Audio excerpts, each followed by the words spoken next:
Een heel goede avond. Dit is Terzake. We konden praten met NAVO-secretaris-generaal Jan Stoltenberg. President Putin, 1 year into this war, is not preparing for peace. He is preparing for more war and is mobilizing more troops and pushing in more weapons to the front line. En hoe voelen de Oekraïners zich aan de vooravond van 1 jaar oorlog? We gaan naar Jan Balliauw in Kiev. Wat is de beste manier om oorlogsmisdaden te berechten? Ik vraag het aan professor Jan Wouters. En de Amerikaanse auteur Robert Kaplan pleit voor realisme in Oekraïne. Het is donderdag 23 februari. Hartelijk welkom.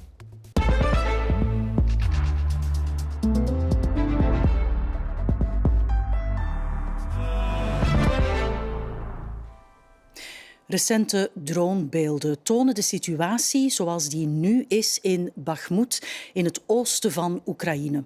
Symbolisch middelpunt van een bloedige strijd is het nog altijd in handen van het Oekraïense leger. Maar het is ook een spookstad geworden en de verwoesting is er enorm. 24 рік, а до того 14-го почалася.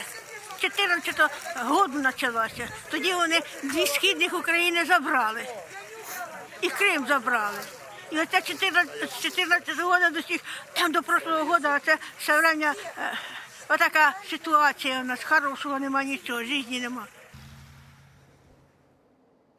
En 12 maanden na de start van de oorlog kregen we uitzonderlijk de kans om NAVO-secretaris-generaal Jan Stoltenberg te interviewen. Hij maakte vanmorgen op het NAVO-hoofdkwartier tijd voor Annelies Beck. Thank you for your time, Mr. Stoltenberg. Thank you for having us. Do you expect a forceful offensive on the Russian side today to mark the first anniversary of the war? So we have already seen Russian offensive operations. There are fierce fighting in Bakhmut and heavy casualties for the Russians. And they are throwing in waves of soldiers in a way we haven't actually seen since the First World War. We need to be prepared for new offensives, for even more fighting, and that's the reason why we need to support Ukraine, because President Putin, 1 year into this war, is not preparing for peace. He is preparing for more war and is mobilizing more troops and acquiring and pushing in more weapons to the front line. You said we must give Ukraine what it needs. What is that? What does it need? How far does that go? Fighter jets included? NATO allies have provided Ukraine with unprecedented level of military support, from advanced air defense systems, heavy artillery, long-range systems like the HIMARS, and now also main battle tanks, armored vehicles, infantry fighting vehicles. And all of this had enabled the Ukrainians first to push Russia out of the north, Kiev, the east, Kharkiv, and then the south, Kherson. And now we are enabling also to launch more offensives to take back their land. We are constantly assessing what types of weapons we are going to deliver as NATO allies and partners. So you don't say no to fighter jets? I'm saying that this is not something we are made a decision on now. Allies are considering different options. The most important thing is actually now to ensure that all the systems which are already there, the artillery, the air defense systems, that they get all the ammunition, all the spare parts, all the maintenance they need to operate. Because this is now a war of attrition, and that is a battle of logistics. So we need thousands of artillery shells daily to just ensure that Ukraine can fight back with the systems they already have. Having said that, is it still tenable to say that NATO is not at war with Russia? Yes, absolutely. Because you have to remember what this is. This is a war of aggression. Russia attacking another country, blatantly violating international law. Ukraine has the right to self-defense, to fight back when they are invaded. And the right of self-defense is enshrined in the UN Charter. We don't have NATO troops in Ukraine, but we support Ukraine, and we have the right to support them in upholding their right for self-defense. That doesn't make us party to the conflict, but we support them in their right to defend their own country. Yeah. Russia is thinking about strengthening its nuclear triad. What does that mean, and how worrying is that? It means that they will continue to do what they have now done for many years, and NATO has been very clear about the fact that Russia over the last years have invested heavily in both their land-based missiles, their submarines, and also their aircraft systems for delivering nuclear weapons. This is a triad, the air, sea, and land. And that's exactly why we also have ensured that we maintain a credible deterrence and defense, also our own nuclear deterrence and defense, and why we need to communicate very clearly to Russia, as we have done also throughout the war in Ukraine, that any use of nuclear weapons will be absolutely unacceptable. That a nuclear war cannot be won and should never be fought. Because Russia already suspended its participation in the New START treaty, rather. Has the use of nuclear weapons become more likely, according to you? We don't see any imminent threat of nuclear weapons, but of course it is reckless of Russia to step by step dismantle the whole nuclear disarmament architecture, because the suspension of the New START agreement by Russia comes on top of the fact that they actually walked away and totally destroyed the INF treaty that bans intermediate range weapons, and now they are walking away from the New START that regulates the number of long-range weapons. We haven't seen any changes in the Russian nuclear posture, but of course we are watching closely. And the problem is that when you don't have the New START, or when Russia is not part of the New START agreement, then we don't have the transparency, we don't have the inspection regimes, which are so important for preventing any misunderstanding, miscalculations when it comes to nuclear weapons. Around this time, China is putting forward a peace plan. What do you know of that, and what do you make of that? Well, it's too early to say, because we haven't seen the plan, but China doesn't have high credibility, because China has not been able to condemn Russia's war of aggression. It puts itself forward as impartial. Yes, but I think, you know, again, this is a blatant violation of international law, a blatant violation of the UN Charter. China is a member of the UN Security Council, and they have one responsibility, that is to uphold the UN Charter. And it's one of the most important basic principles in the UN Charter. It's not doing that now. That you should not invade another country. You should not go into another country and with hundreds of thousands of troops. So I think a minimum is in a way to be able to condemn this brutal war of aggression. What signs do you have that China will or might support Russia in this war?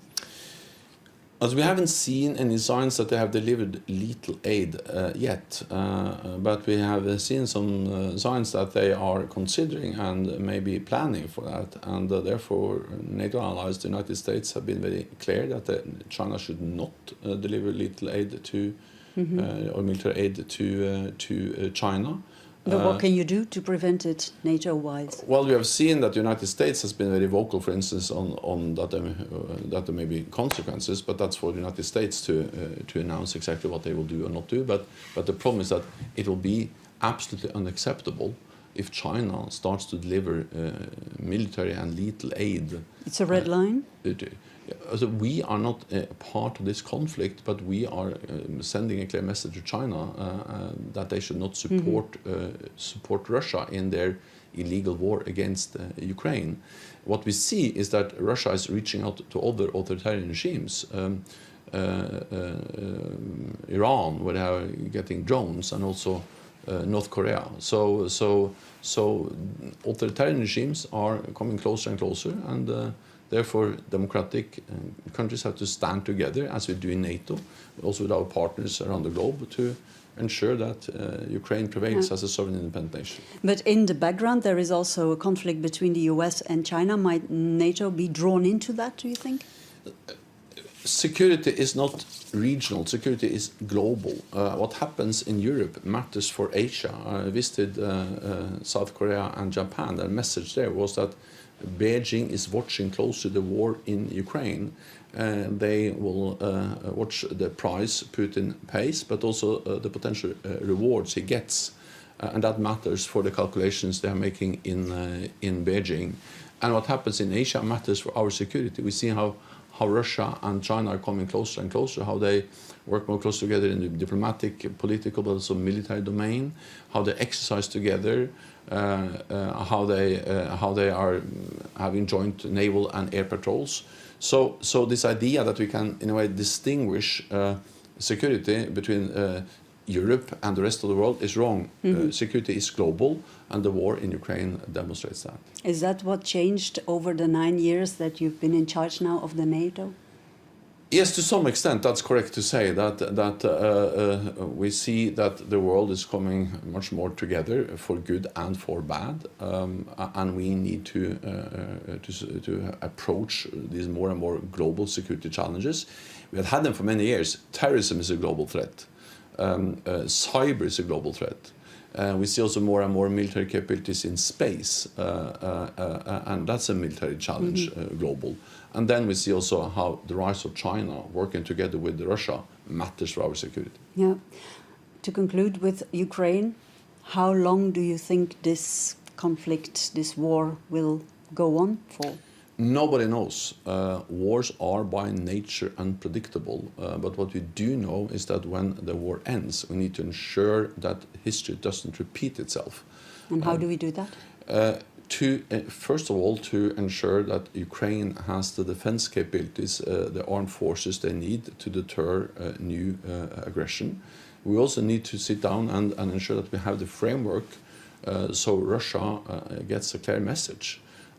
Because we have seen a pattern where Russia invaded Georgia in 2008, then annexed Crimea and went to the Donbass in 2014, and then the full-fledged invasion last year. So we need to break this cycle of Russian aggression to stop Russia from chipping away at European security, and therefore we need to ensure that Ukraine is in a position to be able to deter any further aggression against Ukraine. So would that entail NATO membership, or looking back, would you say that offering this perspective of NATO membership to Ukraine in 2008 was actually a mistake? It's not a mistake to say that every nation has the right to choose its own path. This whole idea that it's an aggressive action for a country to democratic decisions to join NATO. It's absolutely wrong. It's enshrined in the Helsinki Fine Act back in the 1970s, but many other documents, that every nation, also small countries, have the right to choose their own path. And but President Putin, he wants another Europe. He wants a Europe where we have spheres of influence, where Putin, Moscow, can decide what neighbors can do or not do. So he invades Ukraine to prevent them from joining the European Union or joining NATO, which is absolutely unacceptable. But of course, to be able to discuss membership and to move forward on the membership issue for Ukraine, the most urgent task is to ensure that Ukraine prevails as a sovereign, independent nation in Europe, and that's exactly what we're doing by supporting Ukraine. Jan Stoltenberg, thank you very much. Thank you so much for having me. En van de analyse van Jens Stoltenberg gaan we naar Oekraïne zelf. Goedenavond, Jan. Aan de vooravond van 1 jaar oorlog, wordt daar nu een moment van herdenking of rouw gehouden?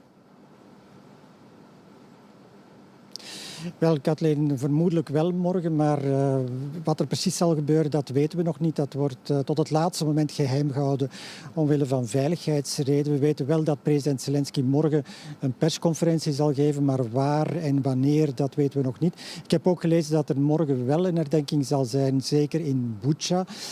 De beelden van de burgerslachtoffers na de Russische terugtrekking die daar op straat waren achtergelaten. Ja, dat is toch een van de ergste beelden die we het afgelopen afgelopen jaar hebben gezien. Ik denk dat de Oekraïners een beetje een dubbel gevoel hebben bij die herdenking van 1 jaar oorlog. Trots omdat ze erin geslaagd zijn om het veel machtiger Rusland tegen te houden en ook voor een deel terug te drijven in Oekraïne. Maar natuurlijk ook heel veel verdriet vanwege de vele slachtoffers. Je mag niet vergeten dat de meeste militairen in het Oekraïnse leger voor 24 februari gewone burgers waren. En dat betekent dat veel families in hun rangen doden en gewonden hebben. Hoe gaat het er momenteel aan toe in Kiev? Ja, in Kiev lijkt alles op het eerste zicht normaal. Als je als gewoon bezoeker, niet geïnformeerde bezoeker zou rondlopen, dan zou je eigenlijk niet zien dat er een oorlog in het land bezig is. De restaurants zitten vol, de cafés zitten vol. In de supermarkten is alles te krijgen. Een klant in die supermarkt zei mij vanmiddag van ja, dit is het nieuwe normaal. Echt normaal is het natuurlijk niet, want er blijft altijd die angst voor wat er morgen zou kunnen gebeuren. Maar je merkt dat de mensen proberen om zo goed en zo kwaad als dat mogelijk als dat kan, om hun leven terug op te pikken, omdat je dat leven natuurlijk niet eeuwig kunt pauzeren. Is er nu angst bijvoorbeeld op dit moment voor een mogelijk extra zware aanval van Russische zijde? Ja, die angst die bestaat wel, vooral voor morgen, voor die herdenking, 1 jaar oorlog. De angst bestaat dat Rusland die verjaardag zal willen herdenken met een massale luchtaanval. Dat is hier al verschillende keren gebeurd sinds oktober. Rusland wil de kritische energieinfrastructuur van Oekraïne uitschakelen, de stroomvoorziening uitschakelen. Dat is tot nu toe niet gelukt. Je ziet het ook achter mij. De Sint-Sofia-kathedraal is sinds kort weer verlicht. Ook de straatverlichting in Kiev is weer aan. Dat was 2 weken geleden nog niet het geval. Dan is er ook natuurlijk die angst voor een offensief van Rusland. Vooral dan in het oosten.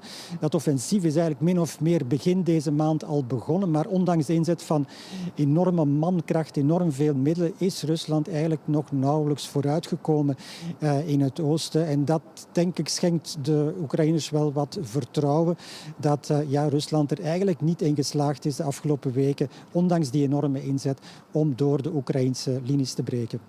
Dankjewel, Jan. En het ziet er niet naar uit dat de oorlog in Oekraïne snel tot een einde zal komen. Intussen loopt het onderzoek naar oorlogsmisdaden die begaan werden in het land volop. De aantijgingen gaan van plundering en verwoesting van huizen over foltering tot moord en verkrachting. Vele tienduizenden feiten zijn op dit moment geregistreerd. Bert de Vroei.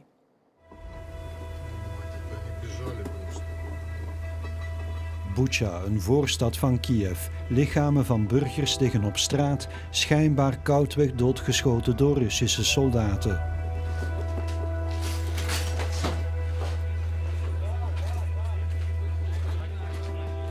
Mariupol, een ziekenhuis. Verwoest na een raketinslag.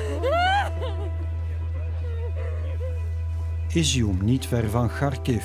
Oekraïense teams met forensische deskundigen graven lijken op uit een massagraf om de doodsoorzaak te onderzoeken, om na te gaan of hun dood het gevolg was van misdaden, van oorlogsmisdaden.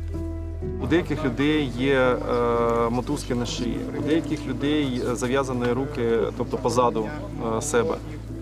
Het voorbije jaar zijn er zo op tal van plaatsen aanwijzingen voor oorlogsmisdaden gedocumenteerd. Vanmorgen werd in Den Haag bij het Europees Justitieagentschap Eurojust een persconferentie gehouden. Een Oekraïense procureur legde daar een verpletterend cijfer op tafel. As of this morning, it was more than 71,000 alleged war crimes. Het onderzoek naar al die feiten vraagt heel veel tijd en mankracht. Oekraïne krijgt daarbij hulp van onderzoeksrechters en deskundigen uit Oost-Europese buurlanden en van het Internationaal Strafhof in Den Haag.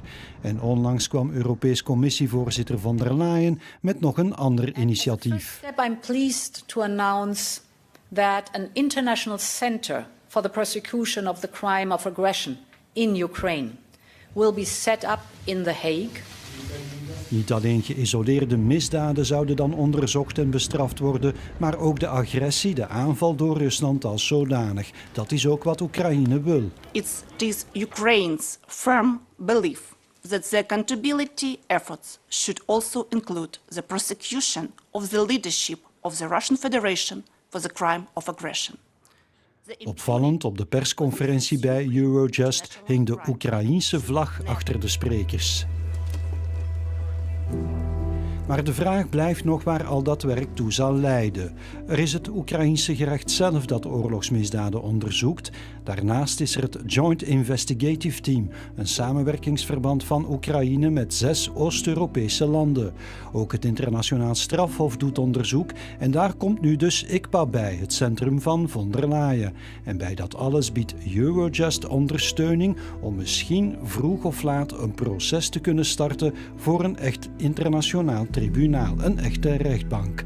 Maar wie dat tribunaal kan oprichten, dat blijft alsnog een vraagteken. En ik praat er nog over met Jan Wouters, professor internationaal recht. Goedenavond, professor Wouters. We horen hier veel initiatieven, verschillende samenwerkingen ook. Maar waarom wordt er geen VN-tribunaal opgericht zoals dat gebeurde na Joegoslavië en Rwanda? Dat zou inderdaad het ideaal zijn. Een VN-tribunaal heeft het grote voordeel dat dan de Veiligheidsraad echt alle landen kan verplichten om met dat tribunaal samen te werken. Maar u weet wat er het probleem is. In de Veiligheidsraad van de VN is Rusland een permanent lid met een vetorecht. En Rusland zal een dergelijk tribunaal nooit laten goedkeuren. Wat is er dan bijvoorbeeld wel mogelijk? Denken we ook aan het voorbeeld van de Nuremberg-processen?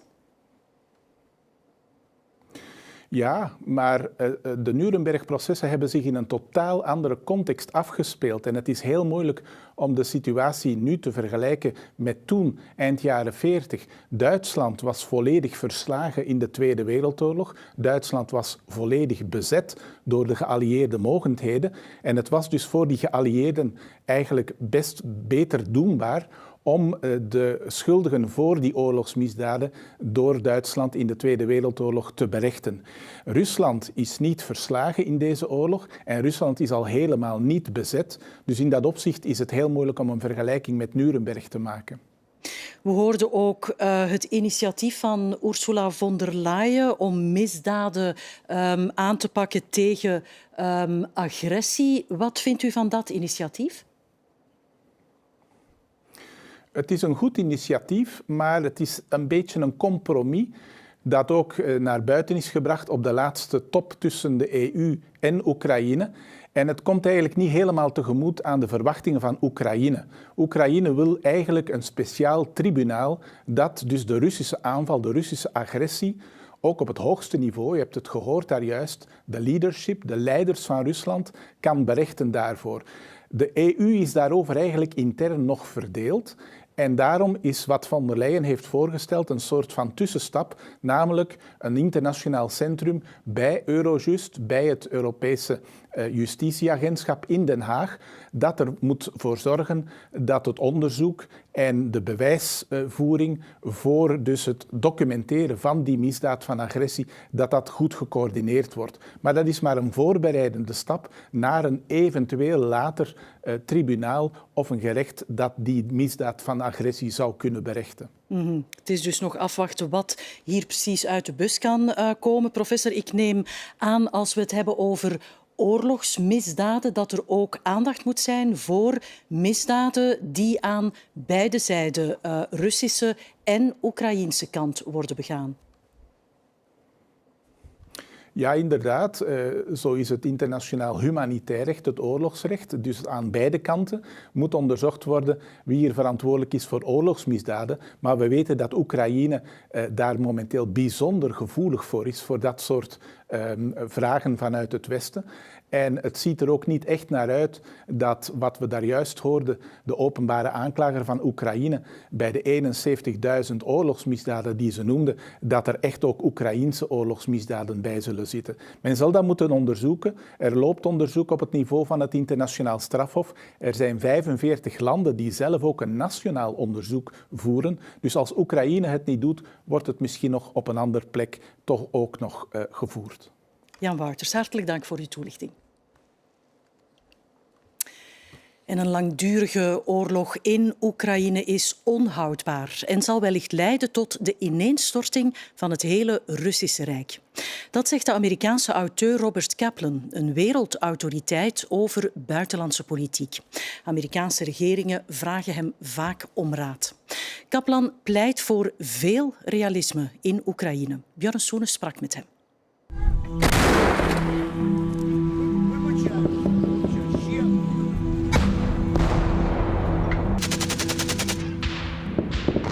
Dit is 2023, oorlog in Europa. This is the biggest military event in Europe since the Battle of Berlin in 1945. Robert Kaplan, wereldautoriteit over geopolitiek en oorlog, heeft een nieuw boek uit, The Tragic Mind, de geopolitieke tragedie. I'm all set. Ziet Kaplan de oorlog in Oekraïne als een langdurige oorlog? Your question is the most important one to ask. That if this goes on, say, for another year, it is going to have profound changes, such as the collapse maybe of the Russian Empire and the Caucasus and Central Asia and the Russian Far East. I don't see how Russia sustains this over a long period of time. What I focus on is Russia has lost, 100,000, 200,000 men so far? That's enormous. They're basically throwing bodies out there, badly trained conscript bodies out there. I don't know how long this can be sustained. Oorlog in het hart van Europa met een grote stroom vluchtelingen en vele tienduizenden doden. Met in het achterhoofd bij de publieke opinie de angst voor een derde wereldoorlog. I don't think they should fear it. I think the chances are very small. Keep in mind, with all the scenarios, even were Putin to use a small-scale tactical nuke with low radiation, the United States would not respond in kind. It would respond with conventional attacks, perhaps on Russia's Black Sea fleet. The Biden administration's policy thus far has been very cautious. It doesn't seem that way because you've got tens of billions of dollars of American arms going to Ukraine in the most dramatic expression of American power since the first Gulf War of 1991. Oorlog is altijd vreselijk, zegt Kaplan, maar de tragiek ervan is geen strijd van goed tegen kwaad. De tragiek zit in het aanvaarden van de minst slechte uitkomst. Many journalists expect the world to be perfect. They expect moral choice to operate all the time, but often it cannot. You cannot remedy the world. You cannot remedy the world, exactly. The problem is balancing what is just with what is possible.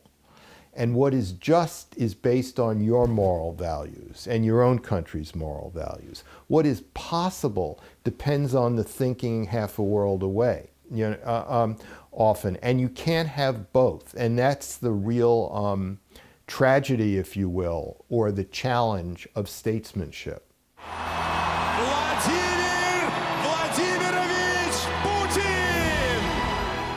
Voor Kaplan is de Krim cruciaal. Als Poetin de Krim verliest, dan kan alles gebeuren. We want Russia to lose. That's clear. But it's not clear that we want Ukraine to win completely, outright. Because if Putin were to lose Crimea, I believe he would lose power. And if he loses power, he would lose his life. And then none of us know what would happen in Russia. Poetin liet zich in de luren leggen door zijn buitensporige ambitie, vermengd met grove misrekeningen en een eergevoel dat een gruwelijke oorlog heeft ontketend. Look where Putin was on the eve of the invasion. He was threatening to divide Europe, to compromise Germany. Various things. He probably could have negotiated a neutrality agreement with Ukraine, keeping it out of NATO and the EU. And at that moment, before the tanks crossed the border, Putin was at his most powerful. But he took that fateful decision to actually invade rather than merely threaten to. And then he lost all influence in Europe. Te lang hebben we gedacht dat er nooit meer oorlog op dit soort schaal zou plaatsvinden in Europa. We waren er redelijk gerust op, terwijl de spanningen, ook die met China, toch hoog oplopen. En niet vanwege de heisa rond de Chinese spionageballon boven de VS. What bothers me about the balloon affair is just how hysterical Americans have become over it. This is a small thing, All these balloons are doing is backing up space-based intelligence. They're probably not gathering anything new or original in that regard. But look how hysterical the media has gotten, the public has gotten. Imagine if there was an actual war in the Pacific. I think that's the real lesson of this balloon crisis. It's about how everybody's nerves are on edge regarding the US and China. Kaplan was voorstander van de oorlog in Irak in 2003. Maar de slag bij Fallujah maakte hem depressief. De oorlog was een tragische vergissing, dacht hij daar. I was in El Anbar province in the spring of 2004, culminating in the first Battle of Fallujah in April 2004. And there I experienced anarchy. Nobody was in control, different militia groups operating. There was nobody to keep the peace, not even a semblance of order of any kind. And I found this even worse than Saddam Hussein's version of order, because I had been in Iraq under Saddam a number of times, and it was the most frightening experience I had had, with the exception of Nicolae Ceausescu's Romania in the last decade of the Cold War. So I said, what could be worse than this? Anarchie en ordeloosheid is wat we het meeste moeten vrezen, aldus Kaplan. Het is erger dan tirannie. Kijk naar Irak of Afghanistan of Libië. That's the real danger, and elites don't see it that way, because very few elites have actually experienced anarchy. They know about dictatorship and tyranny because dictators are in the news all the time. And dictators are against the free flow of ideas, and elites deal with ideas all the time.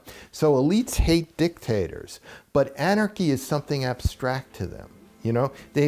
Very few have experienced a place where nobody's in control, and how really frightening that can be. Intussen is de oorlog 1 jaar oud en is er geen einde in zicht. En daarmee zit Terzake erop. Nog een mooie avond en graag tot morgen.